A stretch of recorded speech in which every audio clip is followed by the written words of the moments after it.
Folks, when I came across this story, I have to tell you, it sent chills up and down my spine. And this particular behavior needs to be nipped in the bud, okay? The Department of Justice and police officials have charged two doctors in Michigan in the first federal genital mutilation case in America. Now, what I heard about this, I knew that this went on over in places like India and the Middle East and Africa for the most part. But I never thought that it was occurring here or would occur here. But apparently I was wrong. In the first federal case involving female genital mutilation filed in the United States, two Michigan doctors and the wife of one of the doctors have been charged with performing the banned procedure on two 7-year-old girls. Dr. Attar, 53, and his wife, Farida Attar, 50, were arrested Friday at their medical office in Livonia, Michigan, west of Detroit. They were charged with 3 federal criminal counts, including conspiracy, female genital mutilation, and aiding and abetting. Further, a Detroit emergency room physician, Jamana Nagarwala, 44, was arrested April the 12th and is currently in jail awaiting trial after a federal judge deemed her a flight risk and a threat to the community. The 3 defendants belong to a religious and cultural community that investigators allege practices female genital mutilation on young girls, a painful surgical procedure to remove part of the clitoris or clitoral hood to suppress female sexuality. During a court hearing April 17th, Nagarwala's defense attorney, Shannon Smith, told the judge the procedure did not involve cutting and was religious in nature. How the hell does it not involve cutting?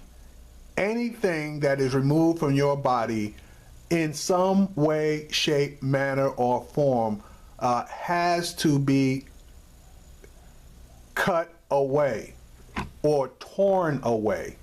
And to be honest with you, tearing something away is a hell of a lot more painful than cutting something away. Their attorney, Mr. Smith, argued the procedure is practiced by the Dawoodi Bohra, an Islamic sect based in India, and that the clinic was used to keep procedures sterile. The Detroit Free Press reported that from the hearing that Smith said her client removed membrane from the girl's genital area using a scraper as part of a religious practice. Yeah, right. The girl's parents would then bury the membrane in the ground in accordance with their religious custom, Smith said, according to the Free Press account. Now, this clinic has been under surveillance since 2012. This is 2017, and they're just grabbing up these guys. Anyway, from 2012, U.S. Centers of Disease Control and Prevention reportedly found that roughly 513,000 women and girls in the United States were at risk of undergoing female genital mutilation, which was more than twice an earlier estimate based on 1990 data. The World Health Organization considers the procedure a violation of human rights of girls and women. Yeah, and I got to ride with them on that one. According to the complaint, the case against Nagarwala and the Attars dates to at least February, after the FBI had received information that the procedure was being performed at the clinic. Court documents do not indicate the source of the information. Investigators were watching the clinic and saw the 2 girls and their mothers arrive at the Burhani Medical Clinic, which Attar owns. Attar, his wife, and Nagarwala were already inside. The girls, both from Minnesota, later told investigators their mother said they were going to Detroit for a special girls trip, according to court documents. One girl said they had gone to the doctor's office because their tummies hurt and the doctor had to get the germs out. The second girl said that after the procedure, she could barely walk and that she felt pain all the way down to her ankle. Both girls said their parents told them not to talk about the procedure. When investigators questioned the parents, one couple described the procedure as a cleansing of extra skin. Yeah, okay. Guys, circumcision ring a bell? And I know you don't remember it, but if you had that done as a sentient adult, I know that would send chills up and down your spine. Normally it's done when babies are basically born, or in the case of Jewish kids, when they have a bris.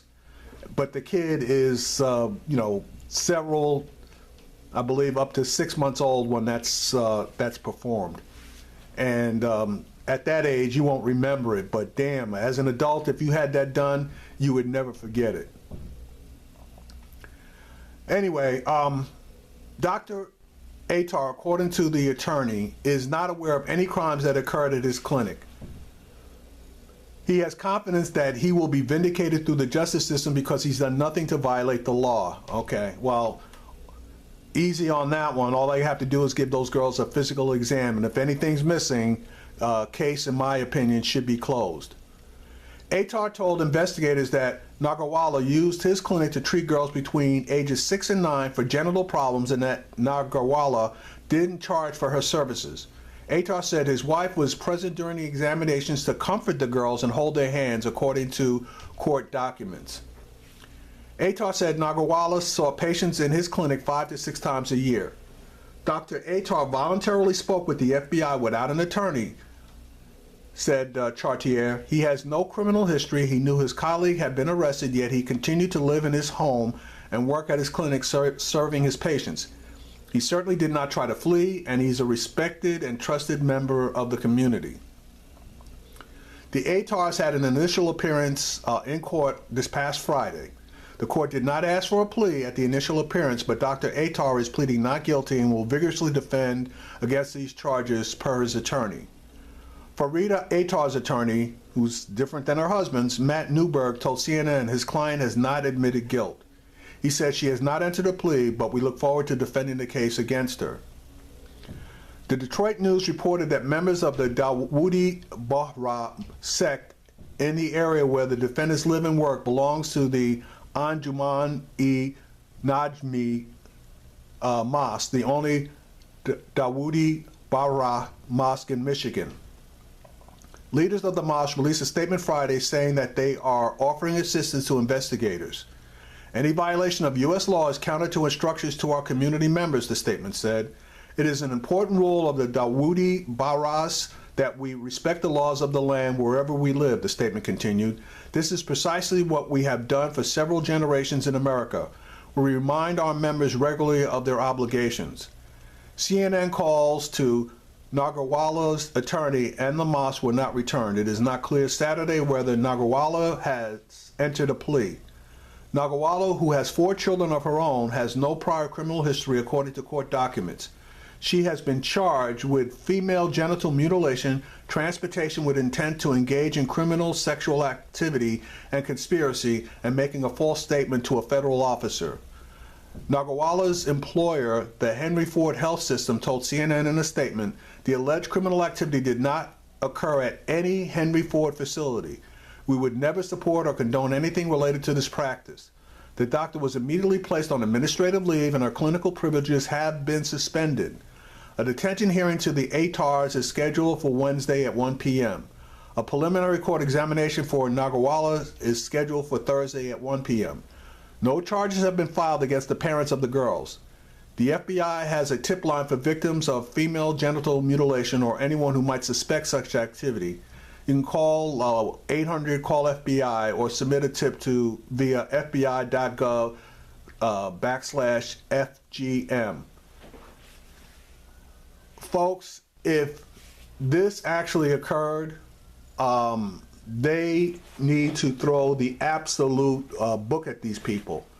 Now, I know that, again, this is practiced over in Africa, portions of the Middle East, and,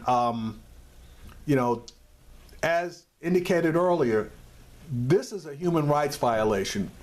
This is mutilation. This is, it's even hard to put it into words. This is such a horrendous violation of a human being that I just absolutely cannot imagine it. You know, and I shudder to think of what these girls, you know, have gone through. You know, the picture that you see in front of you is a picture of a girl that's undergoing the procedure, and it's taking place overseas. But obviously, if something like that is going down here, we need to put a stop to it, and we need to stop it quick.